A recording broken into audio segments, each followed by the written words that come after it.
Good morning, fourth grade. This week we are doing a benchmark TDA, which means that basically you are going to do this on your own. I will give you some guidance, of course, but now at this point in the year, we're almost into February, and the way it looks now, we are going to do our PSSAs in April. So you need to be able to do this on your own. So I'm going to give you some guidance like we did with the instructional TDA, except this time, after I'm done reading and helping you deconstruct the question, you're going to do everything else on your own. So we're going to start today by looking at the question, kind of deconstructing it a little bit, and then you're going to, after you're done listening to me read, you can get started on the chart, and we'll get to that later. So let me first just read the question and deconstruct this with you a little bit. In the passage, The Great Halifax Explosion, the author describes how two ships collided near Halifax Harbor, causing an entire community to suffer. Write an essay analyzing how the author uses text features to support the central idea. Use evidence from the text to support your answer. Right away, I want you to know that this is a nonfiction piece. This is historical, and this really did happen. And if you've never heard about it, even though it's very tragic, it's quite interesting to understand, what took place. So right away, we're going to look at the chart to the right. Those are the elements we want to focus on. And remember, sometimes we want to modify these a little bit.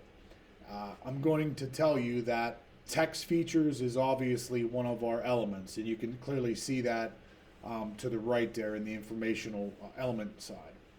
The other one we're going to focus on again is central idea, and I believe we just did this in our instructional TDA. And because of that, this should make this benchmark TDA a little bit easier for you. You'll notice that one of the elements here is main idea, and I explained this to you before, but I'll reiterate this right now, that basically main idea and central idea are synonymous. They mean relatively the same thing. So when we look at a TDA, one of the things we want to focus on oftentimes is looking at the question first. We're deconstructing it, so we kind of know what we're reading for. Now I would like to read the article to you. You obviously have this, on your computer, but I'm going to read this to you today. It's a little long, so bear with me. The Great Halifax Explosion. From his backyard, Noble could see the harbor. He was fascinated by the vessels that passed by every day. Most belonged to the military and were carrying supplies and soldiers to Europe. A terrible world war had been raging there since 1914. By the way, Halifax is up in Canada. On one side of the fight was a big group of countries that included Great Britain, Canada, then part of Great Britain, believe it or not, France, Russia, and the United States. On the other side was a group of countries led by Germany. Bloody battles had killed millions of soldiers. A dark shadow. Though Noble was far from fighting, World War I had cast a shadow over his town and most of the world. Noble often saw soldiers in uniform around town. Some had come back from the war with grave injuries. Others were preparing to go overseas to fight. Halifax was important in the war. Ships from its harbor carried troops and supplies to the armies in Europe. Some days the harbor was as busy as a highway at rush hour. On that bright morning of December 6th, one of the ships heading out from Halifax was the Mont Blanc. There was something about this ship that only a few people knew. It was loaded with dangerous explosives. It also had barrels filled with benzol, a flammable liquid similar to gasoline. In total, the ship carried nearly 3,000 tons of explosive materials. Right away, you can see that might be a problem. At around 8:30 a.m., the Mont Blanc entered Halifax Harbor, heading north. At the same time, a ship called the Emo was leaving the harbor, heading south. As the Emo sped through the harbor, it veered out of its lane to avoid another ship. The Emo was now right in the path of the Mont Blanc. As the two ships sped toward each other, both pilots blared their whistles. The Mont Blanc's pilot, Francis Mackey, turned left. The Emo reversed its engines, but it was too late. Crash! The Emo tore into the Mont Blanc. Water gushed through a gash in the Mont Blanc's hull. The barrels of benzol toppled over and splashed open. As the Emo reversed, the metal on the two hulking ships scraped together. Sparks flew, and then whoosh! The benzol ignited. Flames raced across the deck of the Mont Blanc. Thick black smoke rose into the sky. Water poured into the ship, hissing as it vaporized into steam. Mackey knew there was nothing he could do. It was only a matter of time before the explosives blew the deck apart. The crew could stay on the boat and die, or they could flee from the ship. Ripped to pieces.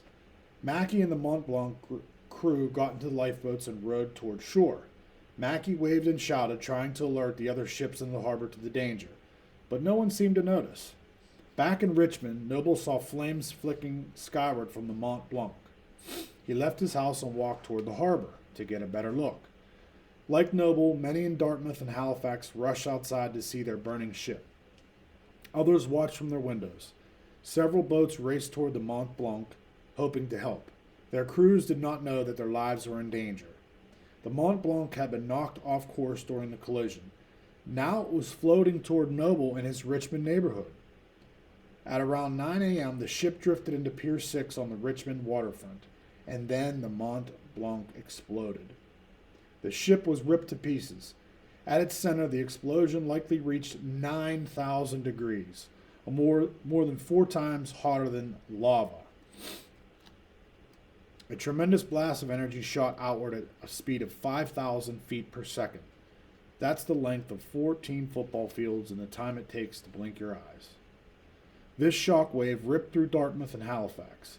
Ships were overturned and smashed. Train cars careened off rails. Factories collapsed into heaps of rubble. Doors flew off hinges. Trees snapped into two. Windows shattered, and shards of glass shot through the air. People felt the ground shake 250 miles away.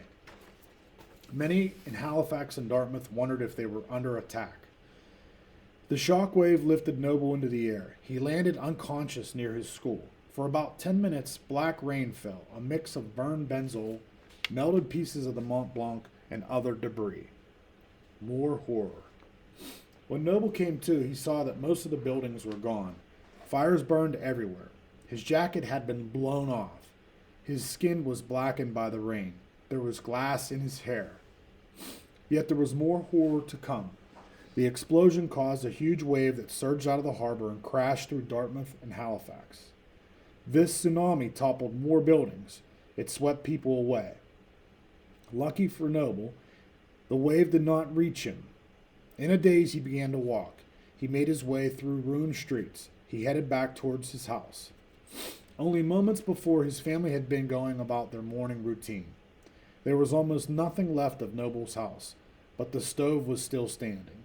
His family was huddled around it. One of his father's eyes was filled with glass, and one of Noble's 13 siblings, his little brother Gordon, was missing. The explosion of the Mont Blanc was one of the most powerful explosions in history.